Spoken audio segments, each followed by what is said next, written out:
Aquí ya estamos con la doctora Aura Giralde Quintana dándome una mala noticia, porque la verdad es una mala noticia, no, es que es una mala noticia, chica, que te digan que de todas te va a dar previcia, chicas, es una buena noticia.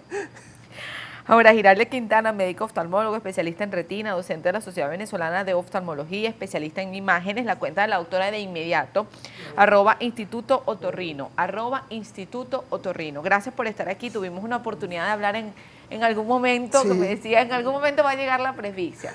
Doctora, gracias por estar aquí, bienvenida. Un placer. Hicimos una encuesta a la audiencia preguntándole, ¿usted ha ido este año al oftalmólogo? Entonces, la respuesta en la mayoría respondió que no, que hasta este momento no ha ido al oftalmólogo en este 2023. Pero lo cierto es que hay realidades, doctora, hay realidades, hay muchas preguntas con respecto a enfermedades oculares en cuanto a la visión. Vamos a comenzar, doctora, para hablar con usted. ¿Cómo está compuesto el ojo humano? Quizás usted tiene aquí una gráfica, a ver si de repente lo explica, para comenzar desde ahí, desde la raíz o la forma, y luego conocer cuáles son estas enfermedades más comunes que hay. Fíjate, el ojo realmente es una cámara que está diseñado para captar una imagen y transmitir esa imagen por un cable, que es este cable que está aquí, que es el nervio óptico, que lo va a conectar al cerebro, quien ve. El que interpreta la imagen es el cerebro. Entonces, el ojo, por ser una cámara, tiene mecanismos físico-ópticos para obtener esa imagen. ¿Qué mecanismos tiene? Pues bien, la primera estructura que la luz hace contacto con el ojo es la córnea. Es una mica transparente, tal cual como las micas del reloj, que está en la parte superficial del ojo, choca allí la luz se transmite y es luego enfocada, bien sea para lejos o para cerca, por un lente interno que es el cristalino. ¿Okay? ¿El qué, perdón? El cristalino. Okay. El cristalino es un lente que va a permitir el enfoque para lejos y para cerca. La entrada de luz al ojo va a estar regulada por un diafragma, tal cual los diafragmas de las cámaras que hacen que uno pueda regular qué cantidad de luz entra y sale, es el iris. Y esa estructura central que es la pupila. Esa luz va a pasar a través de este medio transparente que va a lograr el enfoque para que luego se enfoque a nivel de la pantalla, que es la retina, que es la estructura que tienen las células neurosensitivas para poder captar. Esas células son los conos y bastones, capta la imagen y luego es transmitida por el cable, que es el nervio óptico al cerebro, donde el cerebro interpreta qué imagen tiene. ¿Qué imagen tiene? Si usted tiene un paciente ciego que nació ciego y aprende a ver con el tacto, si tú lo pones a ver en algún momento de forma milagrosa y le muestras una manzana, él no va a saber qué es hasta que él no lo toque, porque el proceso visual necesita de un aprendizaje. El único órgano del cuerpo con el cual el cuerpo humano nace que no ha completado su función al 100% para funcionar, valga la redundancia, tú naces con el corazón funcionando al 100%, con el pulmón funcionando al 100%, con el hígado funcionando al 100%, pero el único que no ha completado su función es el ojo. Por eso es que los bebés cuando nacen no ven nítido, Correcto. Sino que a los 3 meses. En el primer trimestre del año ellos empiezan a ver con más nitidez y fijan la mirada cuando empiezan a ver más claro, ¿ok? Porque el feto vive en un ambiente de poca iluminación. Y una vez que el bebé nace y se expone al ambiente y empieza a reconocer estructuras, entonces empieza a fijar imágenes con colores, y el ojo empieza su proceso de aprendizaje a ver. Por eso dicen también, y disculpe que le interrumpa, y esto es una buena aclaratoria a la audiencia, que cuando los bebés están recién nacidos, en estos primeros meses, no es bueno tomarle fotografías que tengan flash. No, todo lo contrario. Es importantísimo tomarle fotografías con flash a un bebé, porque hay un fenómeno que se llama el reflejo rojo, que lo emite la retina, porque la retina tiene melanina, tiene color, y cuando tú le tomas una foto a un bebé sin el filtro rojo de pupilas, uno le va a ver los ojitos como un gatito de noche, así brillante. Cuando tú no le ves a un bebé ese reflejo rojo, tienes que correr, porque lo primero que hay que sospechar es que ese bebé tiene un tumor en la retina, y el cáncer más frecuente en los niños son los retinoblastomas. Y todos los pediatras y neonatólogos, cuando los bebés nacen, lo primero que hacen es iluminarle los ojos porque esos niños pueden nacer con esos tumores. Y eso es un tumor maligno, es el primer cáncer en niños. Imagínense, y quizás no se divulga mucho. Doctora. Correcto. Y los pediatras, por la norma, lo buscan. Es una cosa que buscan a conciencia, porque un niño puede nacer con eso. Entonces, tomarle una foto a un bebé chiquitico, sin filtro rojo, para que se le vea el brillo de las pupilas, con que lo hagan 1, 2 o 3 veces para que lo verifiquen, está chévere. Qué bueno. Porque Cuando si no uno lo recibe tiene, la información contraria. Correcto. Si no lo tienes, tienes que consultar, porque eso no es normal. Qué bueno. ¿Okay? Qué buena aclaratoria, doctora. Vamos a recordar, Aura Giralde Quintana, médico oftalmólogo, especialista en retina, docente de la Sociedad Venezolana de Oftalmología. Su cuenta, @Instituto Otorrino, para que usted la siga y cualquier consulta, la doctora ya de forma privada puede escribirle @Instituto Otorrino. Seguimos hablando entonces, doctora, de cómo está compuesto el ojo humano. Ok. Aparte de eso, de todas estas estructuras para que el ojo capte una imagen, hay otra cosa importante que hay que tener en los primeros años de vida y es el equilibrio muscular del ojo. Los ojos son estructuras que funcionan en yunta. Papá Dios nos puso 2 ojos. Ajá. Y el movimiento de esos 2 ojos son coordinados uno con otro para que sean uniformes. Si tú tienes un ojo que no se mueve adecuadamente o se desvía, que son los estrabismos, un ojo va a ver de una forma y otro ojo va a ver de otra. Y si eso puede tener relación, por ejemplo, con diferencias altas de fórmula entre un ojo y otro.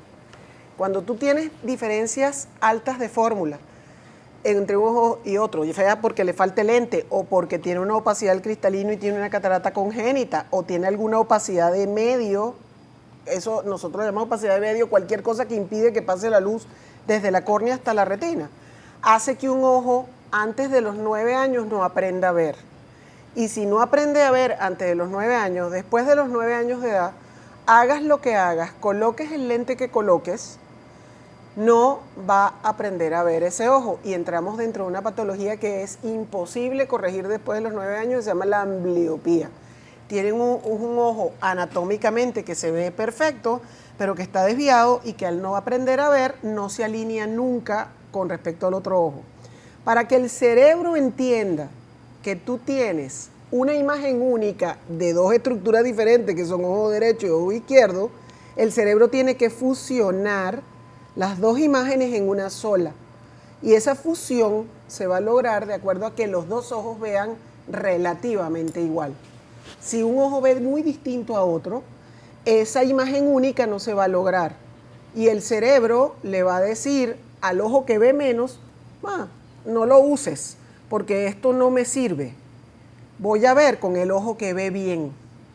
Y eso va a hacer que el ojo que no ve bien no aprenda a ver si tú no lo corriges antes de los 9 años. Hay cosas importantísimas que los padres tienen que tomar en cuenta. Hace muchos años, los pediatras decían, no lleve a su niño al oftalmólogo, sino cuando comience la edad escolar, cuando tenga que aprender a leer. Eso es entre tercer nivel de preescolar y primer grado. No, yo creo que los niños hay que verlos antes. ¿Y cuando hablamos de antes, a partir de qué edad, doctora? Usualmente es más fácil cuando los niños ya se comunican. El tema de los niños, el uso de la pantalla, claro. En efecto hay un impacto a nivel visual posterior en los niños. Sí, pospandemia ya empezaron a aparecer estudios, sobre todo los estudios italianos, donde pareciera haber una relación entre el uso extendido de los equipos electrónicos y el aumento de problemas de tipo refractivo, aumentos de la miopía, aumentos del astigmatismo, aumento del ojo seco por fatiga. Hay muchas cosas que están apareciendo por el uso excesivo de los medios electrónicos. Por lo tanto, hay un dogma que decía mi mamá, que yo cada día lo creo más, que mi mamá decía que hasta la bondad en exceso es mala. Entonces, uno debe tener usos de todos los equipos electrónicos o el uso de la actividad ocular. Debe hacerse por un tiempo, descansar un periodo de tiempo y volver a trabajar. ¿Cuál es el periodo de tiempo en el cual yo puedo usar mis ojos? Yo creo que es variable de cada ser humano. Habrá seres humanos que trabajen 2-3 horas y descansen 15 minutos sea suficiente, y habrá seres humanos que trabajen hora y media y tengan que descansar 20 minutos. Cada uno tendrá, digamos, su frecuencia específica, pero de que debe haber un periodo de descanso de la actividad ocular cada cierto tiempo, debe haberla, para que el ser humano trabaje, digamos, de manera más cómoda y no produzca efectos por fatiga o por alguna otra causa. Doctora, hablando un poco de la anatomía del ojo humano y bueno, y además respondiendo a este tema que tiene que ver con las pantallas, los niños, y que además de alguna manera influyen en las personas adultas, uno debe descansar porque si no hasta te duele la cabeza. Claro. ¿Cuáles son las enfermedades, cuáles son las patologías más recurrentes por las cuales un paciente va al oftalmólogo? Okay. ¿Cada cuánto una persona debería ir al oftalmólogo? Okay. Y ya lo respondió a usted, si de repente tú tienes un hijo de 10 años y nunca lo has llevado al oftalmólogo, es bueno llevarlo al oftalmólogo, ¿no? Para que te hagan una evaluación. Yo soy de las que piensa que a los niños deberían ser evaluados, bien sea por un oftalmopediatra o por un oftalmólogo general, después que el niño comienza a comunicarse de manera más fluida, ¿ok? Y debe comenzar la edad escolar o preescolar siendo evaluado para que puedan detectarse problemas congénitos de anatomía en el ojo o de falta de refracción más tempranamente. Digamos que el grueso de la consulta oftalmológica tiene que ver con los vicios de refracción primero. Miopía, astigmatismo, hipermetropía. Después de los 40 años, la presbicia, que es la dificultad que tenemos todos los seres humanos para el enfoque de cerca, lejos y cerca, pero hay otras patologías que son muy importantes detectar a tiempo. Una muy importante, el glaucoma, el aumento de la presión intraocular, que es un enemigo silencioso, así como la hipertensión arterial. No tiene relación para nada la hipertensión arterial con la hipertensión ocular. Son dos mecanismos distintos, pero ambos son enemigos silenciosos. El glaucoma es una patología donde se deteriora el nervio óptico producto del aumento de la presión intraocular. Pero la presión intraocular dañina, la que me va a causar ese daño, es una presión intraocular que va a estar relativamente relacionada entre los 22 y los 30 milímetros de mercurio. La presión normal del ojo va de 10 a 22 milímetros de mercurio. Pero la patología, el aumento de la presión entre 22 y 30 no se siente, el paciente no lo siente, no causa dolor, no causa disminución de la visión al inicio, no causa visión borrosa, pero esa constante elevada por tiempo prolongado va deteriorando el nervio y va acortando el campo visual. ¿Y hay algo que detone la presión? Pueden haber varias causas medicamentosas, causas infecciosas, causas congénitas, hay varias causas, hay causas hereditables, ¿okay? Hereditarias, pero lo importante es que sean detectadas lo más rápido posible y la única manera de detectarlo es evaluándolo y evaluándolo de manera rutinaria. Mi abuelo paterno vivió 98 años y a la edad de cerca de los 80 años, él pasó entre los 70 y los 80, 10 años sin evaluarse desde el punto de vista oftalmológico por infinidad de causas. Y cuando se evaluó a los 80 años, había perdido la visión de un ojo por glaucoma en ese periodo de tiempo y nadie lo detectó. Y la visión que se pierde por glaucoma no la puedes recuperar.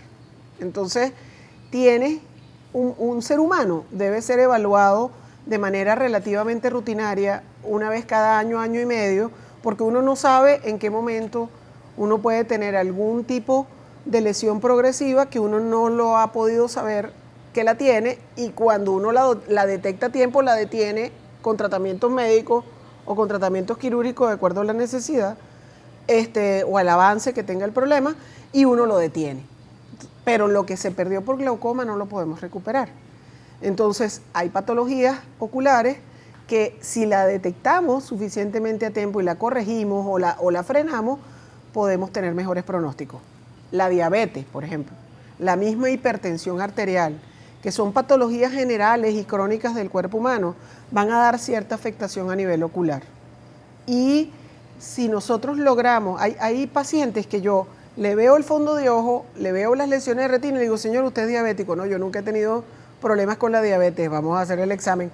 Hay pacientes que me llegan, oye, yo veía perfecto, de 30 años, que yo veía perfectamente ayer y hoy estoy viendo muy borroso y le hago una glicemia y tiene 600 miligramos por decilitros de azúcar en sangre.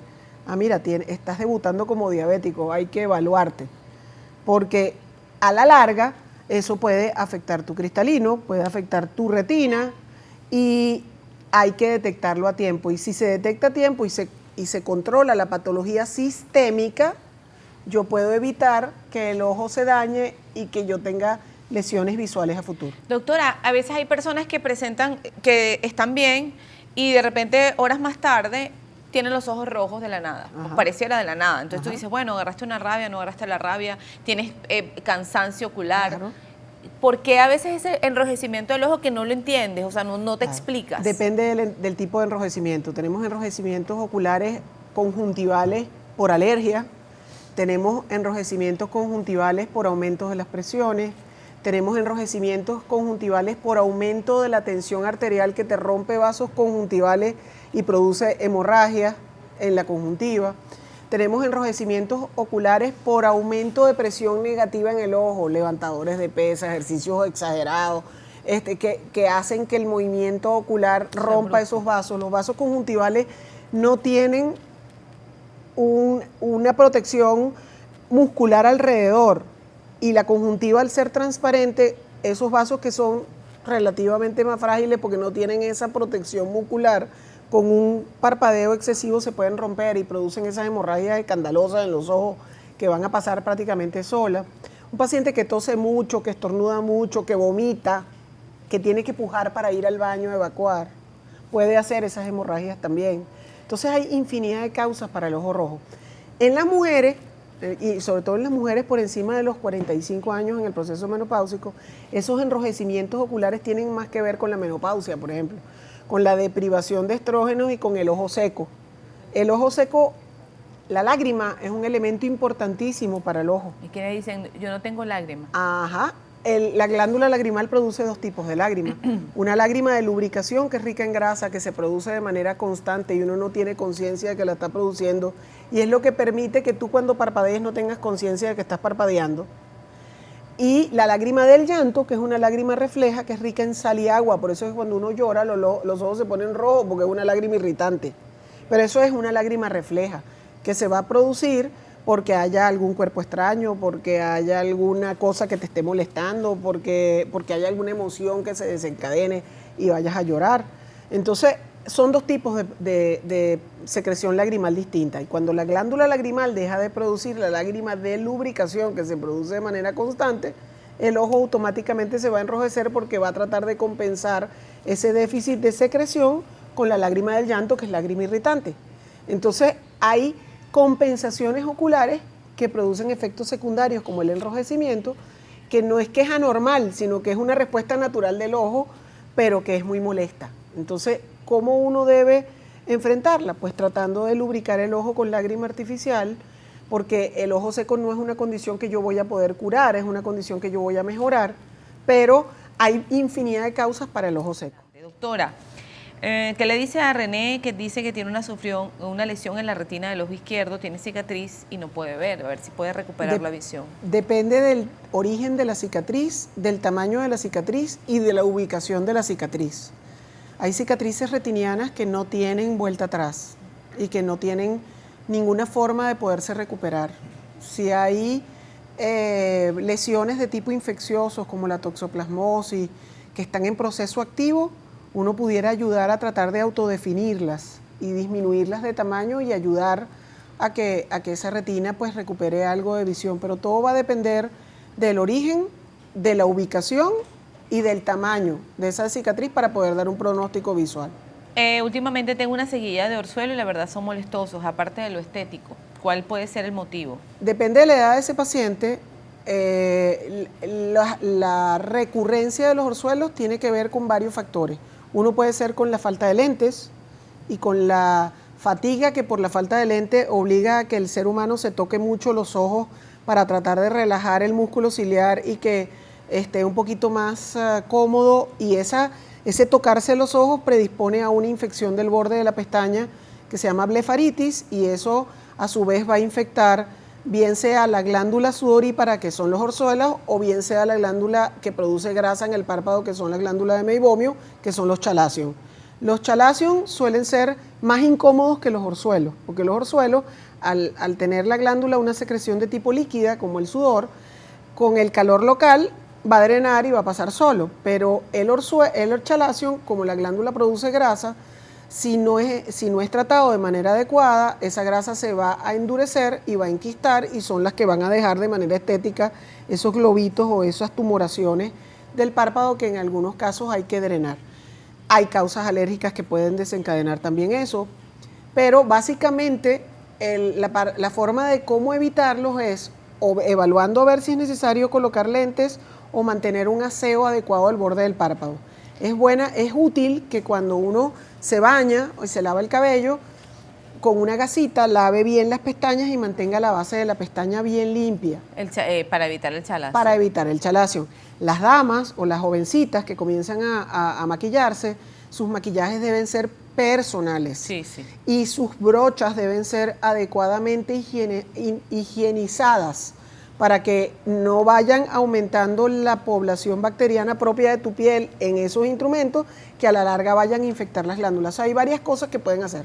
La manzanilla es útil para el párpado, es útil para tomarla, pero no es conveniente la manzanilla, es una decocción vegetal que si no se produce, no se logra adecuadamente, bien hecha y bien conservada, puede contaminarse con hongos o con otras cosas que a la larga puede hacer efectos contraproducentes en el ojo. Entonces, para el ojo, agua fría o agua tibia si es necesaria, pero sin ningún elemento adicional. Ya que usted hablaba del tema del maquillaje, para desmaquillar, ¿cuál es la recomendación en cuanto al ojo se refiere?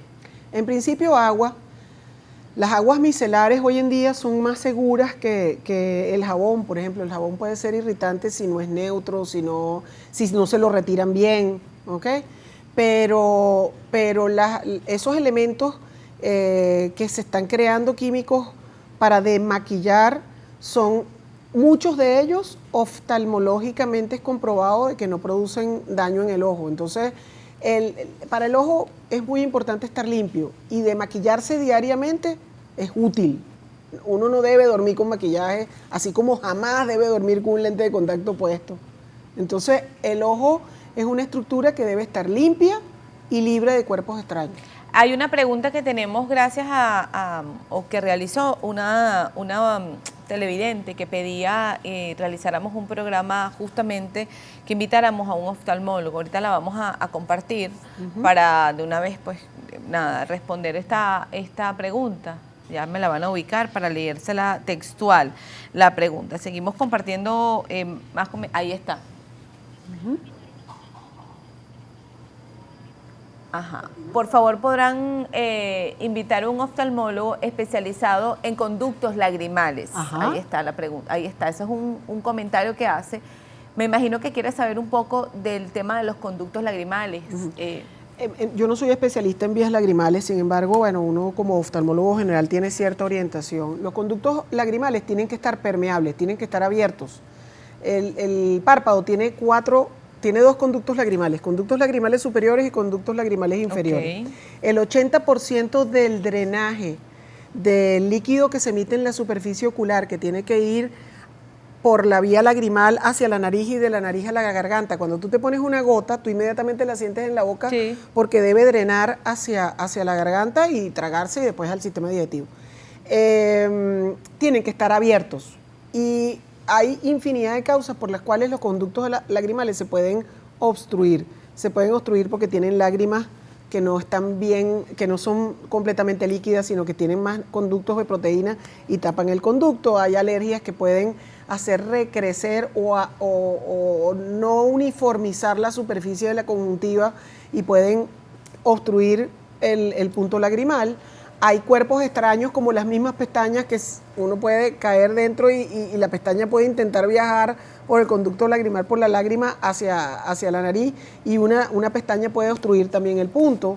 O sea, hay infinidad de causas por la cual el punto lagrimal se puede obstruir. Y una vez obstruido, el nivel de lágrima se va a acumular a nivel del ojo y va a empezar a drenarse por fuera, tal cual como tú obstruyes una cañería y o un albañal y ese centropiso se obstruyó y se te va a llenar el baño de agua. Bueno, el ojo, si el punto lagrimal está obstruido y sobre todo el punto lagrimal inferior, que es el que lleva el 80% del drenaje, está obstruido, el ojo se va a enchumbar y va a empezar a lagrimear. Doctora, escribe Greisalín. Mi hija de 3 años presenta enrojecimiento e hinchazón eventual en el ojo izquierdo. La llevé al oftalmólogo y ese día no pudo ver las figuritas por el ojo, pero no detectaron ninguna enfermedad visual. Sin embargo, le pongo parches en casa y ve normalmente por ese ojo. Le mandaron a hacer un examen potencial visual evocado, pero no he podido ir hasta Caracas, pero me preocupa aún no tener un diagnóstico. Tiene 3 años, todavía tiene tiempo como para llegar al diagnóstico con calma y que si hay algún problema, bien sea de conducción de la imagen o de la captación de la imagen porque hay alguna opacidad de los medios, sea detectado y corregido y no vaya a haber problema. Sin embargo, no debe dejarlo en saco roto, tiene que actuar, pues ella debe empezar a evaluar. Lo fundamental en un niño de 3 años que produce eso y que le han mandado parches para que trate, el parche lo van a poner en el ojo contrario al ojo que no ve, porque ella se está defendiendo con el ojo contrario. Y la idea es parchar el ojo bueno para que ella desarrolle visión con el ojo malo. Creo que se lo está colocando en el ojo malo, o sea, en el ojo que no ve. Creo no, deben colocarlo en el ojo bueno. Entonces hay que... ¿Ok? Bueno. Entonces, eso se llama ortóptica, el ocluir un ojo para que se desarrolle la visión en el ojo que no está viendo también. Un niño que le indican eso tiene que ser evaluado de manera rutinaria por un oftalmopediatra, porque es un oftalmólogo pediátrico quien debe verlo, no un oftalmólogo general. Entonces, si en su localidad no hay un oftalmopediatra, ella debe buscar el oftalmopediatra más cercano a su sitio de residencia. Doctora, tengo un herpes ocular desde hace más de un año. He visitado 2 oftalmólogos con el mismo tratamiento y la mejoría va muy lenta. No he sanado al 100%. Esto le escribe Alfredo Palma desde la Isabelica en Valencia. Ajá. Depende de en qué sitio tiene el herpes. El herpes ocular puede afectar la córnea y producir úlceras herpéticas agudas o crónicas. El herpes ocular puede afectar el vitrio, que es una gelatina que tenemos dentro del ojo que le da forma de globo al ojo. Eso se llaman uveitis. Y el herpes ocular puede afectar la retina o puede afectar el nervio óptico. O sea, todo depende del sitio donde el herpes esté ubicado o esté afectando. Pero básicamente el herpes es un elemento viral que depende del herpes zóster. Cuando uno le da lechina, uno pasa la lechina, pero el herpes convive contigo el resto de tu vida. Y si por alguna causa se te bajan las defensas, ese herpes se reactiva en el tiempo y puede afectar alguna estructura. Cuando eso es la típica culebrilla de la cara, que te dice, ay, a mí me dio esta lesión y me tocó la punta de la nariz y luego me afectó el ojo.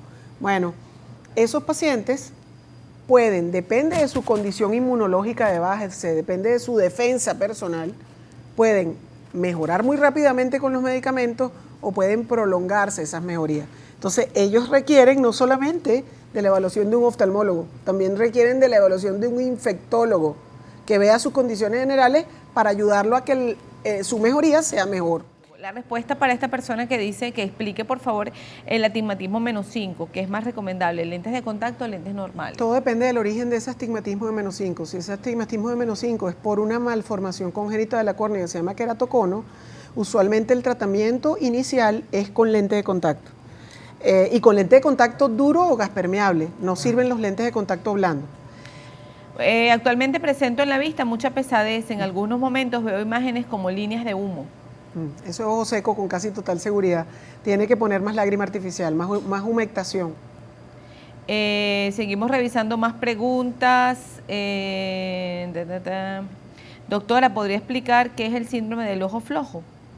El síndrome del ojo flojo es precisamente la ambliopía. Esos son esos niñitos que tienen una diferencia de fórmula muy importante entre un ojo y otro, que no fueron corregidos antes de los 9 años adecuadamente en ese ojo que tiene máxima fórmula y que ese ojo no aprendió a ver. Es un ojo perezoso, se llama así también. Mi hijo es adolescente, juega mucho con el celular, aparte de esto es muy alérgico y vive con los ojos rojos, casi siempre se le aplica Todex. ¿Está bien que siempre No. se le aplique el medicamento? ¿Tendrá consecuencias? No. El Todex es un medicamento que tiene una combinación de un antibiótico con un esteroide, que son útiles si hay infecciones oculares con inflamación asociada. El esteroide es una droga buenísima para desinflamar y para incluso tratar algunas alergias, pero si se usa de manera crónica puede aumentar la presión intraocular y producir cataratas. No es un producto que debe ser usado de manera crónica sin una correcta supervisión oftalmológica. ¿A partir de qué edad se supone que presentan las personas cataratas? Porque como hablamos Depende, en hay este caso cataratas que adolescente, uno nace con ellas y hay cataratas que uno nace con ellas y que no se desarrollan en el tiempo y que no tumban visión, pero hay otras que producen disminuciones marcadas de visión y que hay que corregirlas tempranamente con cirugía. Y las cataratas seniles, que cada día las vemos más jóvenes en muchos casos, que son cataratas que evolucionan después de los 45, 50 años hasta los 80, 90 años. El paciente más anciano que yo he tratado con catarata tenía 99 años. Y hay cataratas de tipo metabólicas y farmacológicas. La farmacológica, por ejemplo, las inducidas por esteroides. Y deportistas que usan esteroides para desarrollar músculo y que lo usan de no manera adecuada, pueden desarrollar cataratas. Y las cataratas metabólicas, las que dependen de la diabetes, el hipertiroidismo o hipotiroidismo, hay patologías que por déficit hormonales que pueden desarrollar cataratas también. soy alérgica casi que mortal, a la lidocaína, silocaína y afines. No me dejo poner gotas de dilatación de pupila ni para medir la tensión. Necesito ayuda. La dilatación pupilar no se hace con lidocaína. La dilatación pupilar se hace con tropicamida o con ciclopentolato o con adrenalina en casos extremos. No tiene nada que ver con las alergias, ¿ok? Ella puede dilatarse la pupila. Claro, debe dilatarse de manera bien dilatada con el producto que menos efectos secundarios le va a producir y bien observada por un oftalmólogo, porque uno tiene que asumir la posibilidad de una complicación de cualquier tipo. Ahora, la anestesia que uno utiliza usualmente en oftalmología es bupivacaína y no tiene, es un hermano lejano de la lidocaína, pero tiene efectos alérgicos bien pequeños. ¿Qué es lo que yo le sugiero? Que ella en principio le puedan tomar la tensión con tonómetros de aire que no requieren anestésico de ningún tipo, para que ella tenga seguridad de que no vas a hacer una reacción alérgica. Y esos tonómetros usualmente los tienen los especialistas en glaucoma. Doctora, todos los seres humanos en algún momento tenemos que pasar por esta dilatación de pupila, ¿es necesario? Sí, deberían.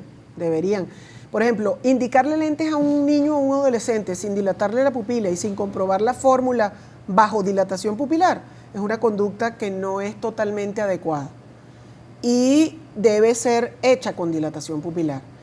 Un diabético que se evalúa y no se dilata la pupila y no se ve adecuadamente su retina con dilatación pupilar cada 8 meses, no es conveniente. Los diabéticos deben ser evaluados ni siquiera cada año, cada 8 meses, aún sintiéndose perfecto. Cada 6 a 8 meses un diabético debe verse, porque así como a un odontólogo es preferible que te detecte una caries chiquitica, para un diabético es preferible que yo le detecte un microcambio a que yo le detecte una hemorragia masiva en el ojo. Entonces es preferible verlo adecuadamente más temprano. Soy paciente de rinopatía congénita, ojo izquierdo. ¿Qué se sabe de la actualización de métodos para esta afección? De retinopatía de la prematuridad, porque fue un prematuro que lo evaluaron. No sé, escribe solamente este no hay retinopatías congénitas que no tengan un origen. Tú tienes que tener un origen, o sea, las retinopatías congénitas tienen un nombre y un apellido para poder dar un adecuado tratamiento y una adecuada respuesta. Buenos días, tengo presbicia y me acabo de operar de catarata. Mi pregunta es, ¿desaparece la presbicia? Escribo desde Valencia. No, la presbicia va a permanecer. Lo que pasa es que ahora tenemos la posibilidad de corregir el vicio refractivo cuando uno opera la catarata con lentes intraoculares multifocales. Y entonces eso puede ayudar a que tú veas de cerca y de lejos. Otra forma de corregir es que tú puedas corregir un ojo con catarata para la visión lejana y corregir otro ojo con la catarata para la visión cercana. Pero eso va a depender de la tolerancia de cada paciente. Hay que evaluar muy bien al paciente antes de operarlo de catarata para plantearle cuál es el mejor escenario en su corrección visual a futuro con el lente intraocular que le pongas. Tengo una niña de 5 años con un chalacio y ya me dicen que es para cirugía, pero le sigue creciendo. ¿Qué me recomienda?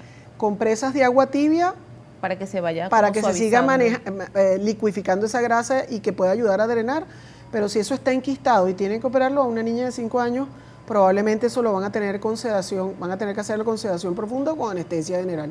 Entonces, eso es lo delicado de tener que drenar un chalacio en una niña o en un niño que no va a tolerar el procedimiento. Entonces, eso tiene que ser evaluado bien por el oftalmopediatra, llevarlo a las condiciones ideales como debe hacerse y mantener el aseo de esa pestaña y la buena corrección óptica si la requiere para que no se le repita.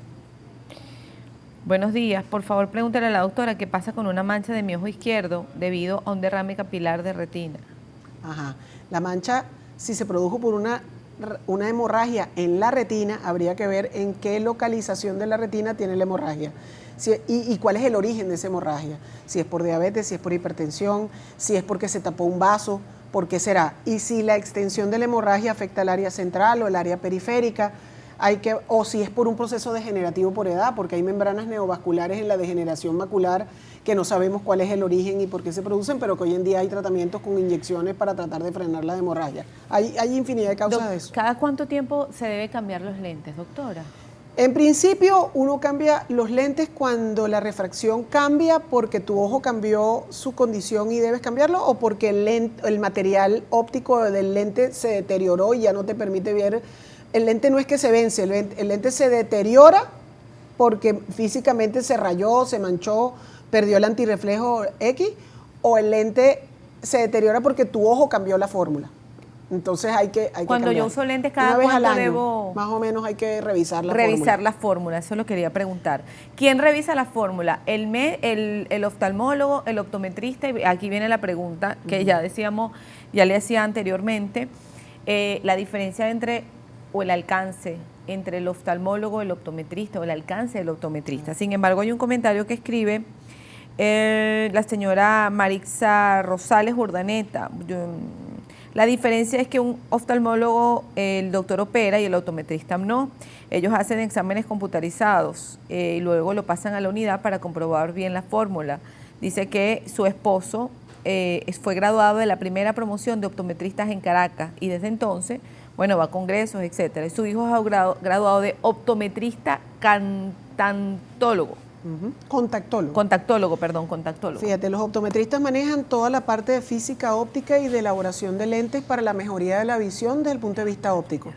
Ellos no manejan la parte patológica o de tratamientos médicos o quirúrgicos del ojo.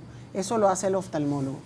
Sin embargo, la yunta perfecta es la unidad entre un optometrista y un oftalmólogo, porque el optometrista le facilita la evaluación de física óptica de los pacientes, los que requieren lentes. ¿Okay?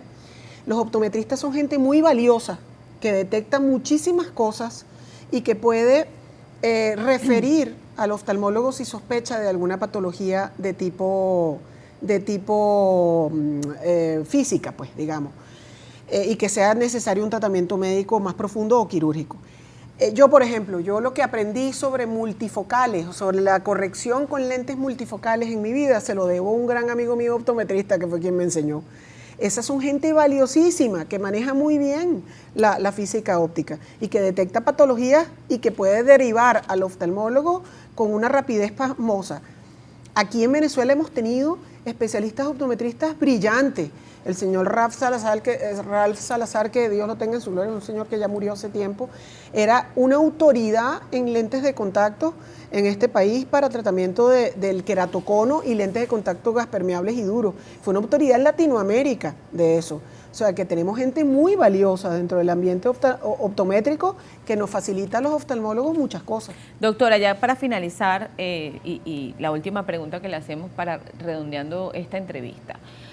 Ciertamente, esto es una pregunta a nivel general y evidentemente lo específico hay que evaluarlo sin duda que en una consulta médica. Claro. Por internet no se puede evaluar nada y a veces Nada, cometemos así el es. error de consultarle a doctor Google y nos pone en la cabeza Y los así. oftalmólogos cometemos muchísimos porque hay cosas microscópicas que no podemos evaluar con una fotografía. Las consultas por WhatsApp oftalmológicas son peligrosísimas porque uno deja de ver mucho detalle. El oftalmólogo es un médico que requiere de alta tecnología visual porque estamos hablando de microestructuras para hacer diagnóstico. Entonces, pues la pregunta que yo le quería hacer con respecto a esto, doctora, o en términos generales es, el momento, cualquier persona que tenga quizás las lesiones de visión, veo borroso, casi no veo, ya no vi, de ayer veía, pero no veo perdí hoy. visión de manera abrupta. Ajá. De alguna manera, evidentemente con la evaluación médica, se puede recuperar. Si hay alguien que de repente diga, bueno, tengo veo borroso, pero que no sea el fin del mundo, quiero decir. Claro, se puede recuperar, pero todo depende del origen de por qué perdiste visión, de la rapidez con que la perdiste, por supuesto, de la causa, de las capacidades de tratamiento que puedan tener o que puedan acceder. O sea, no es lo mismo una pérdida visual abrupta en el Caicara del Orinoco que en Montalbán, ¿ok? Porque tienes medios para resolverlas distintas. Totalmente. Y rapidez para resolverlas distintas. Hay patologías de retina, los desprendimientos de retina hay que resolverlos rápido, porque mientras más tiempo esté la retina desprendida, menos es el pronóstico visual que vas a tener. Entonces, la recomendación es que un paciente que no está viendo bien sea de manera progresiva o de manera aguda, tiene que ser adecuadamente evaluado y lo más rápido posible que lo pueda hacer mejor. Julia Ávila, optometrista, su cuenta es @visionoptica0706. En alguna oportunidad conversamos, ¿te acuerdas? Hablábamos de un poco del trabajo del optometrista, la responsabilidad además que tiene el optometrista, y ya lo decía la doctora anteriormente, ese match que hacen ustedes con los oftalmólogos en este caso. Pero vamos a hablar desde tu punto de vista a nivel profesional, cuando el paciente va o el cliente va al centro o al negocio, etcétera. ¿Cuál es el alcance de ustedes? Cuando llega alguien a requerir lentes o de repente ya utiliza lente, va donde ustedes y les dice, bueno, mira, vengo a hacerme el examen. ¿El optometrista puede hacer exámenes? Ok, te cuento. Primeramente, gracias por la invitación y gracias a Dios por permitirme estar nuevamente aquí en el programa con todos ustedes. ¿Okay? Fíjate algo, nosotros a nivel de optometría somos atención primaria de salud visual, somos aquel primer eslabón donde va el paciente como tal. ¿Okay? Hay una diferencia porque hay 3 especialistas que atienden al paciente a nivel visual. Tienes, como estaba la doctora, el médico oftalmólogo, que es un médico, pero un médico para diagnosticar, tratar enfermedades como tal. Es un médico, ¿me entienden? Todo lo que tiene que ver, todo lo que es la parte de patología. Está el técnico oftalmólogo, que es el que lo preparan para asistir al oftalmólogo y con lo que es la parte de los equipos a nivel de oftalmología. Y está el optometrista, en este caso mi persona, que es el especialista de atención primaria de salud visual, aquel que va a hacerle que es la parte refractiva al paciente, adaptación de lente de contacto, pacientes con baja visión, problemas a nivel de visión binocular, niños con estrabismo, terapia de pleórtica y octóptica, o sea, ese es nuestro campo. ¿Qué es lo que está sucediendo ahorita? Hay un problema gigantesco porque es muy fácil decir, el optómetra no sirve. No es que el optómetra no sirve, es que ¿a dónde fuiste tú? ¿Qué especialista te evaluó? Porque un examen visual demora entre 25 y media hora mínimo. Un examen básico, sin que haya algún tipo de complicación en el paciente. Julia, y cuando tú hablas de un examen básico, ¿qué tiene, de qué está compuesto? Ok, un examen básico, lámpara de hendidura, donde vamos a ver las estructuras de córnea hasta cristalino. Tengo que hacer un fondo de ojo, donde voy a ver desde cristalino hasta retina. ¿Okay? Tengo que hacer pruebas preliminares para ver todo lo que es la función muscular y todo lo que es la parte a nivel de los reflejos pupilares, y tengo que hacer sin fin de pruebas, ¿me entiendes? Entonces, dependiendo de esas pruebas que yo realizo, ahí es cuando yo veo si es mi campo o no es mi campo. Porque, por ejemplo, cuando yo le evalúo al paciente y le hago un fondo de ojo y veo que hay alguna afectación en retina, tengo que, obviamente, remitirlo, pero no a cualquier oftalmólogo, es un retinólogo. ¿Me entiendes? Sí. Entonces, por eso es que es sumamente importante la evaluación con un especialista. especialista. Inclusive yo le hago la evaluación a un paciente y si veo que su relación arteria-vena está alterada, ok, pero también lo tengo que remitir a un internista. ¿Entiendes? Entonces son diferentes especialistas donde yo puedo direccionar a ese paciente como tal. Pasa que te ha pasado el caso que llega un cliente a la óptica y te dice, bueno, vengo, me quiero hacer, vengo por una montura. Entonces, bueno, le haces la evaluación y si no pasa nada, vamos a suponer que no haya alguna anomalía dentro de a nivel, exactamente, a nivel patológico dentro de su evaluación, le realizan la fórmula y listo. Exacto, primero se le hace la evaluación, se ve cuál es el lente idóneo para el paciente, porque hay pacientes que te dicen, yo vengo porque yo me quiero adaptar a un lente de contacto. Ah, ok, perfecto, vamos a hacerte la evaluación. Ahora yo voy a ver si tú eres idóneo para la adaptación de un lente de contacto. No todo el mundo puede usar lentes de contacto. Porque si tu lágrima, cómo está la lágrima, cómo está la calidad, cómo está la cantidad, si eres alérgico, si no eres alérgico, son muchos factores que van a afectar de yo ver si tú eres candidato o no para lente de contacto. ¿Me entiendes? O hay algunos que te dicen, mira, yo quiero lente, pero resulta que tiene un queratocono. No puedes utilizar lentes oftálmicos, tienes que utilizar un lente gas permeable o un lente escleral como tal. ¿Me entiendes? Entonces, dependiendo del caso del paciente, no es lo que el paciente diga, lo que él quiere, sino la recomendación que se le debe de dar como especialista. Ok, entonces, ¿de qué va el examen que ustedes hacen o que tú en este caso haces como optometrista? Vamos a recordar la cuenta de Julia Ávila, que está también aquí en Caracas, en el centro, ¿no? En el centro de Caracas, @Visión Óptica 0706 es su cuenta, para que usted por allí también la siga y si tiene alguna pregunta puntual que realizar. Ok, yo soy cliente, voy a la óptica. ¿Cómo va el examen? ¿Qué es lo primero que me hace? Primero, obviamente, se recibe el paciente y se le hace la anamnesis. La anamnesis y la historia clínica es lo más importante de la evaluación, porque de esa historia clínica, de las preguntas que yo le haga al paciente, es las pruebas que yo voy a hacer en el consultorio, porque ahí vemos enfermedades del paciente, pero enfermedades hereditarias que también tiene el paciente. Porque si yo estoy hablando con usted y resulta que tú me dices, no, vale, yo estoy bien, pero mi mamá tiene glaucoma. Ah, ya va, espérate, ya yo sé que en el fondo de ojo, ya yo voy a buscar una estructura en específico porque tengo que descartarte un glaucoma a ti. Y así, y sin fin de patología. Después que hago la anamnesis, paso mi lámpara de hendidura, veo todas las estructuras anexas, todo lo que es la parte de los párpados, las córneas, a veces hay algún tipo de obstrucción, algo por el estilo, ver tu párpado, veo la parte tarsal. Posterior a eso, la paso a mi consultorio, porque yo tengo la lámpara afuera, paso a mi consultorio, le realizo las pruebas preliminares, vemos lo que es la parte fotomotor, la respuesta a la luz que tiene el paciente como tal, veo los músculos extraoculares, porque hay pacientes que tienen estrabismo, pero resulta que si ese estrabismo es a nivel muscular que está afectado, ya es netamente con el oftalmólogo, porque allá hay un procedimiento quirúrgico que hay que hacer. Claro. Pero si la parte muscular está bien y es por una anisometropía, una diferencia a nivel de errores refractivos, ok, porque hay un paciente que se ambliopizó, obviamente, ya ese sí lo voy a evaluar yo. ¿Ves?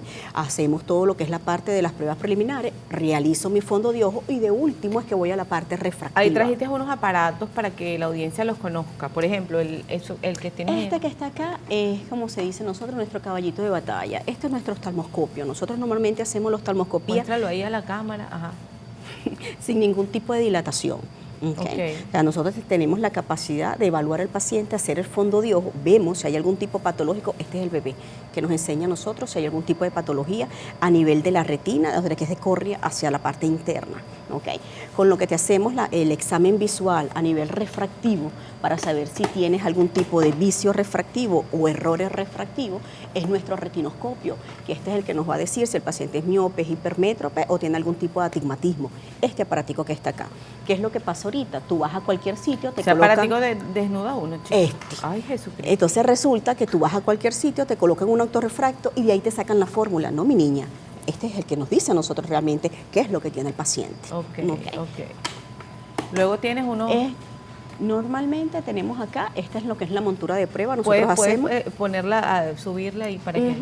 Esta es la montura de prueba. Normalmente después que le hacemos la refracción al paciente, le colocamos la fórmula al paciente para ver si tolera o no tolera la fórmula. Porque yo no hago absolutamente nada con que el paciente me vea perfecto a 6 metros y cuando vaya a caminar, ya va, espérate que no puedo caminar.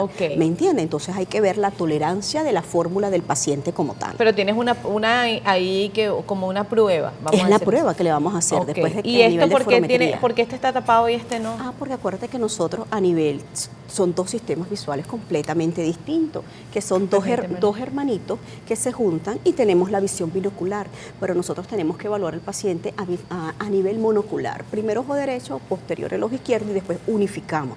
Entonces por eso es que te traje el oclusor de manera para que señalarte esa Ok, parte. no, yo lo tomo así para que la audiencia también lo vea y conozca de qué va.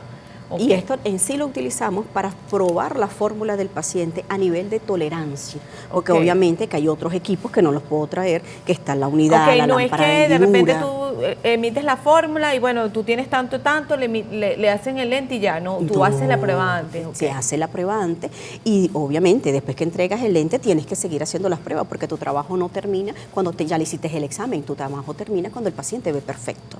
Ok, ¿Me con el entiendes? lente. Por Luego ejemplo, tienes... tengo el oclusor y un sencillo lapicero.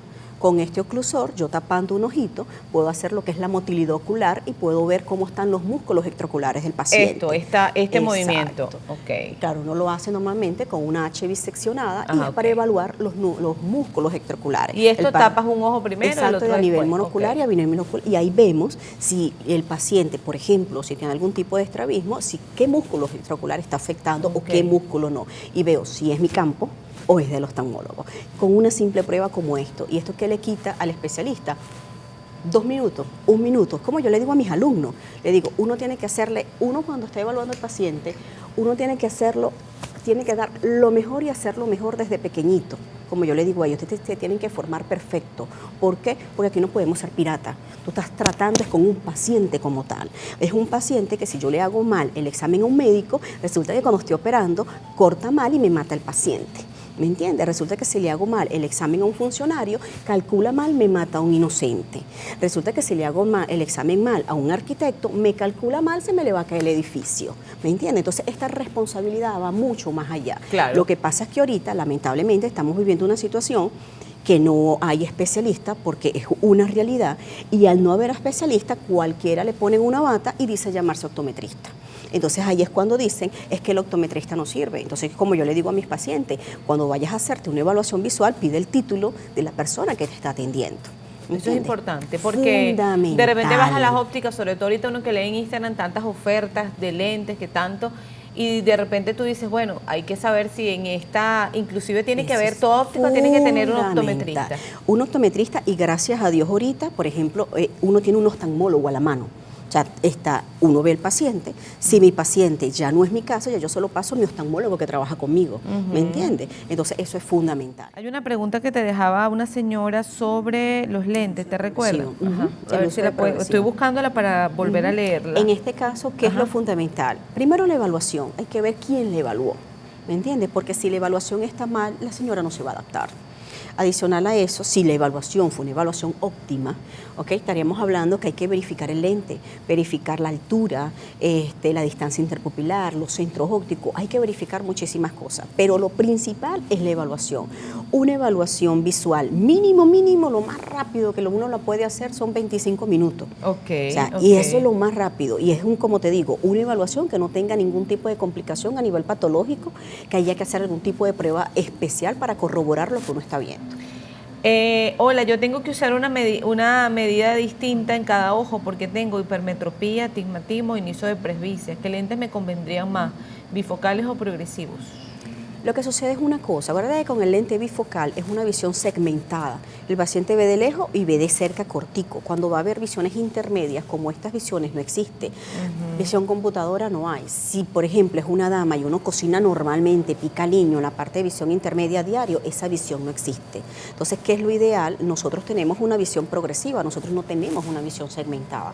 Entonces, lo ideal es un lente progresivo, pero hay que evaluar al paciente y ver exactamente qué es lo que tiene el paciente como tal para ver si esa es la recomendación que le podemos dar. Las personas que utilizan lentes que compran en farmacias, ay, tengo problemas de vista, tal, y entonces me coloco esta montura que a veces se le dice coloquialmente a los animeros, Ajá. inclusive los lentes de sol. Sí. que uno compra así en cualquier, en los centros comerciales hay muchos puestos o algunos puesticos o tiendas móviles. Y farmacias. Y en las farmacias también. ¿Qué tan recomendables son estos lentes? No, madre, acuérdate de algo, tenemos dos sistemas visuales completamente distintos, ¿ok? Y normalmente es muy difícil que tenga el ojo la misma fórmula, el ojo derecho que el ojo izquierdo. Y ese tipo de lentes que vienen así, vienen con una misma fórmula para ambos ojos. Y el deber ser es colocar la corrección correcta en cada ojo, porque si no hipercorriges el ojo si le colocas más fórmula o lo hipocorrige. Y obviamente que ese tipo de paciente se coloca esos lentes y ay, me duele la cabeza, me arde la vista, ojo rojo y empieza en sinfín de sintomatología porque no está corregido. O si es un paciente que tiene algún astigmatismo, este tipo de lente no te corrige el astigmatismo. Entonces, ¿qué es lo ideal? Acudir a un especialista que le realicen el examen visual y colocar la fórmula tal cual como la que tiene el paciente. Acuérdate algo, los lentes es un equilibrio para que ese defecto visual no avance, no te lo va a quitar, pero sí te lo va a controlar. Entonces uno debe de tener la fórmula idónea, porque si no el defecto visual se va a disparar. Dice, pregunta para el optometrista, porque hay sitios donde el optometrista solamente coloca al paciente en una máquina, nada más, y no pasa por todas las evaluaciones. Mis lentes son progresivos. Bueno, porque lamentablemente no son optometristas. ¿Me entiendes? Entonces, uno como paciente, uno tiene que tener la responsabilidad, como te decía anteriormente, la persona que me va a atender, ¿dónde está el título de la persona que me va a atender? Me pasó por una máquina y el examen es en 5 minutos, muchísimas gracias, no me hago nada, ¿me entiendes? Porque es tu hijo, es tu mamá, es tu esposa, es la visión de tu familia. Porque que estás tú vas colocando en manos de y esa te persona colocan como en inescrupulosa. una máquina. Es lo que te estoy diciendo, el autorrefracto. Ese es un equipo que dice lo que el paciente aproximadamente tiene, pero lo que yo necesito para saber qué tiene mi paciente es un retinoscopio. Pero eso yo lo hago en consulta, pero si no soy optómetra, no soy un profesional, no lo sé usar. ¿Me entiendes? Entonces, ese es el detalle. Ay, qué interesante. Entonces, ahí tienes otros equipos con los que tú trabajas, otros Fíjate, implementos. por ejemplo, esta es una simple reglilla. ¿Okay? Y esta simple reglilla me sirve a mí para tomarle la distancia interpupilar al paciente, para colocar los centros ópticos del paciente. Hay bebés, pacientes que tienen estrabismo y es una distancia para el ojo derecho, una distancia para el ojo izquierdo y con una simple reglilla yo hago todas esas mediciones. O por ejemplo, le voy a hacer pruebas especiales de PPC, PPA, punto próximo de convergencia, de acomodación. Necesito la reglilla para medir, más que todo a los niños. Entonces, una simple reglilla para el optometrista es fundamental. ¿Ves? Y tú dices, no es una reglita, no, es algo multifuncional para nosotros. Pues con una sola, con este simple instrumento, son muchas pruebas que podemos hacer. Ok, seguimos revisando. Todo esto lo tienes que tener, si yo me voy a mandar a hacer la fórmula por primera vez en una óptica. Yo debo pasar, así yo me haya hecho unos lentes en otra óptica el año anterior, yo tengo que pasar por este mismo examen. Por este mismo, claro, tenemos la lámpara de hendidura, aquí no está. Claro. ¿Me entiendes? Que es una lámpara obviamente grande, tienes que hacerte tú en la lámpara de hendidura. Lo bueno es que la audiencia diga, bueno, voy a ir al optometrista, voy a ir a la óptica tal, hacerme mis lentes y ahí está el optometrista, pero tiene que tener todos estos implementos. Esto es algo básico, esto no te puede faltar. Esto como que se dice, esta es la Biblia de nosotros. Porque son instrumentos que tú los ves extremadamente sencillos. ¿Qué cuesta esto? Nada. Ajá, tienes que tienes en el estuche. Ajá. Estos mismos que son reglillas, porque uno siempre tiene uno por si a la mosca uno le falla, ya tú tienes el de repuesto, ¿me entiendes? Eso es importante. Porque uno tiene que tenerlo. Una simple linterna. ¿Y esto para qué? Okay. En esta linterna voy a ver los reflejos pupilares del paciente, tanto aferente como eferente. Ve lo que es la parte acomodativa, fotomotor y consexual. ¿Ves? Entonces, con yo sencillamente ver los reflejos pupilares, ya puedo ver cómo está el paciente. ¿Me entiendes? Y es una simple... Ay, qué responsable yo.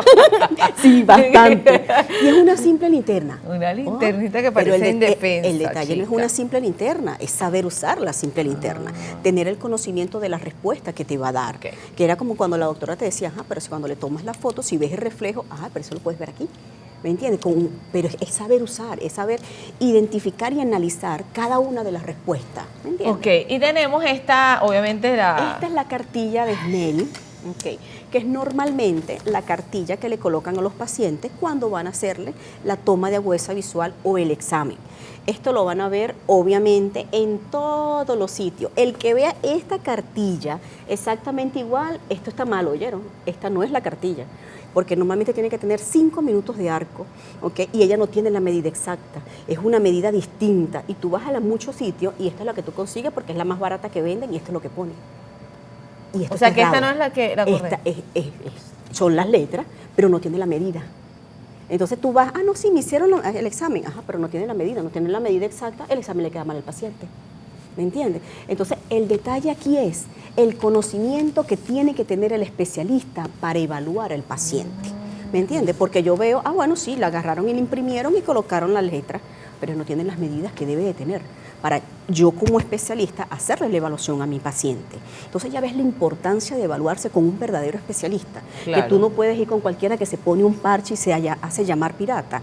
Por eso es que yo, y siempre, donde estoy siempre lo digo, pidan el título a la persona que los van a atender, porque eso es fundamental. Dice, saludos, uso lente bifocal porque no puedo usar cristales grandes. No sé qué quiso decir con el comentario. Dice, buenos días, ¿qué es lo recomendable para un paciente que tuvo una parálisis en el ojo derecho? Bueno, ya estoy con el oftalmólogo. Dice, lo increíble es que existen cuñas comerciales de ópticas que ofrecen sus productos vía WhatsApp e Internet. ¿Cómo evalúas un paciente? Mira, el examen visual del paciente a nivel refractivo demora 3 minutos, 5 minutos para yo sacarte tu fórmula. ¿Qué es lo que demora más? Fondo de ojo, lámpara de hendiduras, pruebas preliminares para yo detectar si tú tienes algo patológico.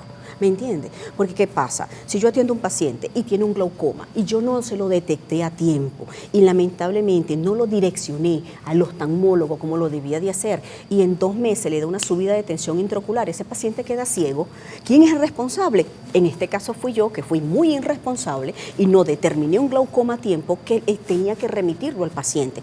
No, pero le vendí un lente. Ay, qué lindo, pero el paciente quedó ciego. O sea, ¿me entiende? Entonces, ¿cuál es el deber ser?